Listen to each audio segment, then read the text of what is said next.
All right, so for our next example, we want to determine an interval on which all of the zeros lie. So in other words, what interval can we be sure that all the times the graph crosses the x-axis is contained in that interval?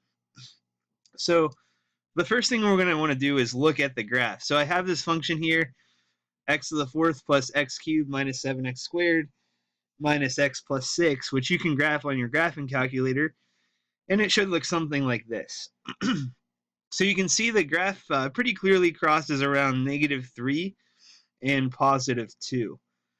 So what I'm going to do is I'm going to go a little bit further out and say that I know for sure that it seems like no zeros lie beyond -4 on the lower bound, and it seems like no zeros lie above 3 on the upper bound.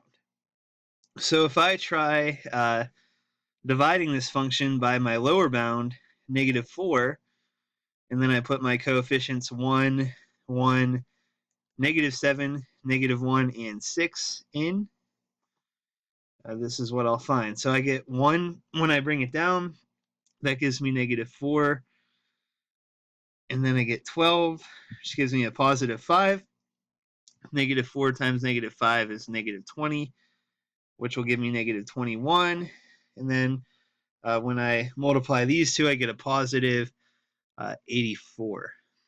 And that gives me a 90 for a remainder.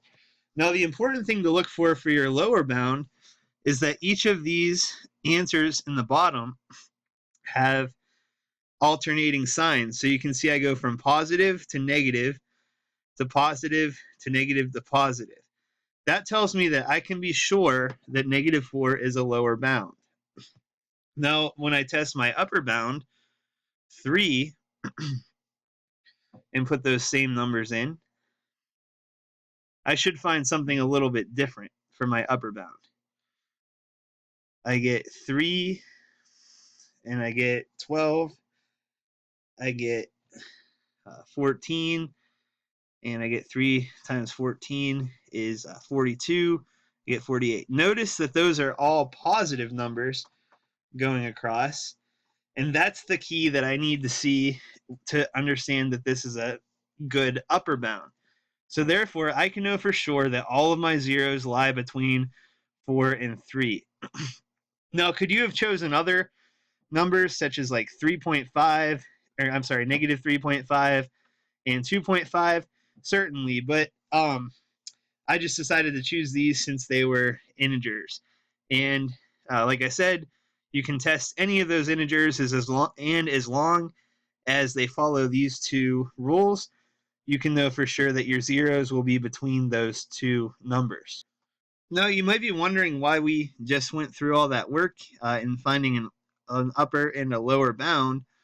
Well, if you remember from our rational zero theorem, we know that our zeros have to be something with a factor of 6, and since we have a coefficient of 1, we know our possible zeros are ±6, ±3, ±2, and ±1.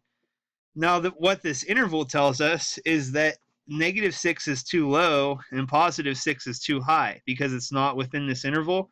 So we can immediately get rid of that one. -3 and +3 could both work.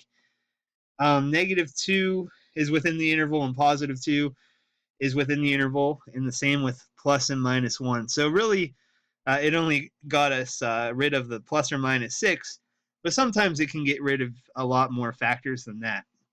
Now, from here on out, all you have to do is test these three numbers the way we have earlier in the lesson.